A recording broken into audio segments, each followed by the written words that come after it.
Добар ден, нова работна седмица, гледате нови поинакви вести. Од полнок започна 20-дневната кампања за локалните избори 2025, што ќе се одржат на 19 октомври. Локалните избори годинава ќе бидат 8 од независноста на државата, а 4 на кои се избираат градоначалници и советнички листи во 80 општини и градот Скопје. На локалните избори 2025 има вкупно 309 кандидати за градоначалници и 576 кандидатски листи за членови на општинските совети со вкупно 10.490 кандидати. Државната изборна комисија на седница во петокот го заклучи изборниот список на кој се запишани вкупно 1.832.415 избирачи. Право на глас имаат вкупно 112.000 избирачи кои се на привремена работа или престој во странство, 2.162 избирачи кои се наоѓаат на издржување казна затвор или се во притвор и 450 избирачи од домовите за стари лица. Вкупниот буџет за одржување на локалните избори 2025 изнесува 9.760.000 евра, од кои 2/3 се пари наменети за медиумите и платеното политичко рекламирање.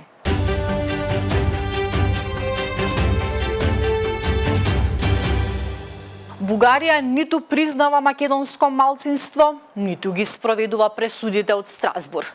Бугарија не го менува ставот кон македонците што живеат таму, а непризнавањето на македонското малцинство во Бугарија и неизвршувањето на пресудите на Европскиот суд за човекови права за регистрирање здруженија на македонците се проблеми што и натаму остануваат нерешени. Се наведува во последниот извештај на Советот на Европа за постмониторинг диалогот со властите во Софија во делот за човекови права на малцинствата. За извештајот за постмониторинг диалогот со Бугарија ќе се расправа на есенската сесија на Парламентарното собрание на Советот на Европа оваа недела. Темата е на Жана Божиновска.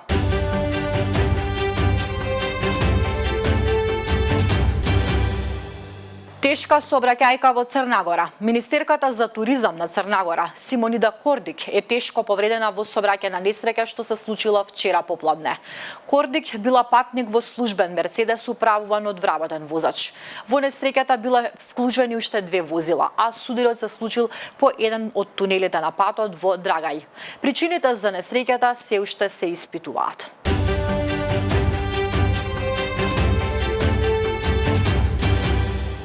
Трамп го прогласи инцидентот во Мормонската црква во Мичиген за напад врз христијаните. Воен ветеран уби најмалку 4, рани 8 луѓе во Мормонска црква во Мичиген. Вооружен човек на 40 годишна возраст, чиј инцидент е познат, вчера со возило влегол низ влезната врата на Мормонската црква во Мичиген. Пукал од автоматска пушка, ја запалил црквата и ранил 8 лица пред да загине во престрелката со полицијата. Друг 40 годишен маринец, ветеран, кој служел во Ирак, е осомничен за пукање во Северна Каролина, во кое загинаа 3 лица, а 5 беа ранети помалку од 14 часа пред инцидентот во Мичиген.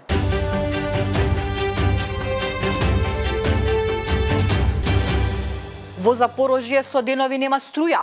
Има предупредување за ризикот нов Чернобил. Нуклеарната централа Запорожје во Украина, најголема во Европа, веќе 5 дена работи без надворешно напојување, ослонувајќи се само на дизел генераторите за итни случаи.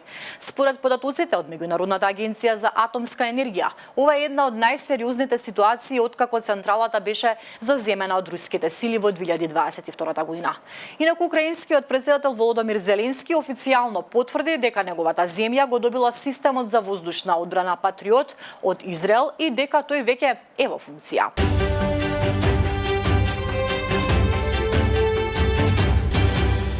Дроновите представуваат двојна закана. Доволно се мали за да се појават неочекувани насоки, а истовремено доволно ефтини за да се користат во огромен број. Токму поради тоа, развиен е цел спектар различни противдронски оружја. Дали сте слушнале за противдронското оружје Епириус Леонидас? Микробрановото оружје со еден пулс урна 49 дронови. Една од најефикасните мерки е употребата на микробрановото оружје како системот Леонидас. Главната предност на овој систем е неговата способност за дејствување еден наспроти многу, што му дава извонредна оперативна флексибилност. Името го добил по спартанскиот крал кој ја запрел персиската инвазија кај термопилите, а технологијата користи микробранови зраци за да ја спржи електрониката на малите дронови.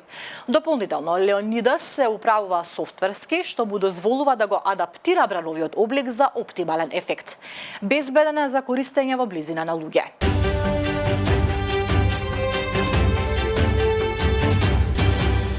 Ова не се гледа секој ден.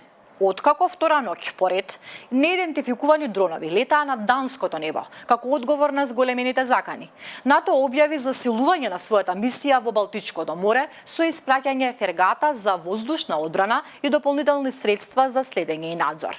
НАТО објави фотографија од најголем носач на авиони во светот, како плови во норвешки води на својот официјален X профил. Ова е нешто што не се гледа секој ден. Најголемиот носач на авиони во светот, USS Gerald R. Ford, плови во Осло фјорд, се вели во соопштението на НАТО.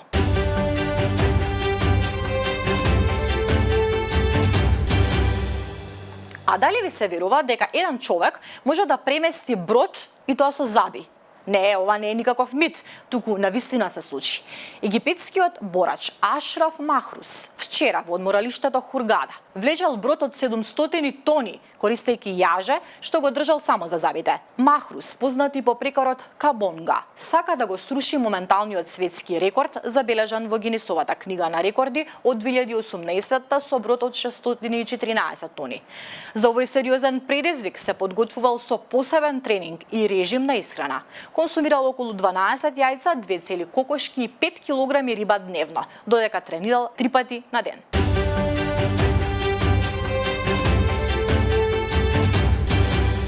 Жив сум. Шок на погреб во Аргентина. Момчето што го погребувале се појавило живо и здраво извикувајќи жив сум. 22-годишникот кој исчезнал по неколку дневно пиење бил пријавен за мртов од неговата мајка. Во сообраќајна несреќа младо момче било прегазено од камион. Мајката ги видела посмртните останки на тоа момче и поверувала дека е нејзиниот син. Неговата мајка тврдела дека го препознала телото по облеката и некои физички карактеристики, а властите ги предадоа останките на семејството кое го организираше погребот.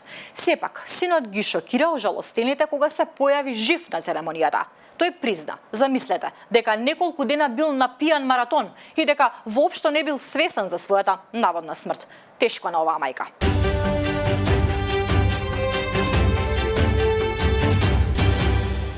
Ајде да завршиме со нешто убаво за око. Меланија Трамп е подготвена добро да заработи за Божик.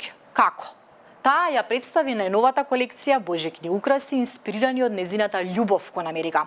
Колекцијата вклучува 6 божикни украси во ограничено издание, дизајнирани во чест на Америка и престојната 250 годишнина од независноста. Како што е наведено, секој украс е рачно изработен во Соединетите држави и доаѓа со изгравиран потпис на Меланија, како и со опција за дополнителна нарачка на дигитален колекционерски предмет. Украсите можете да ги купите на веб страницата usamemorabilia.com, а цените за украсите за елка се движат од 75 до 90 долари.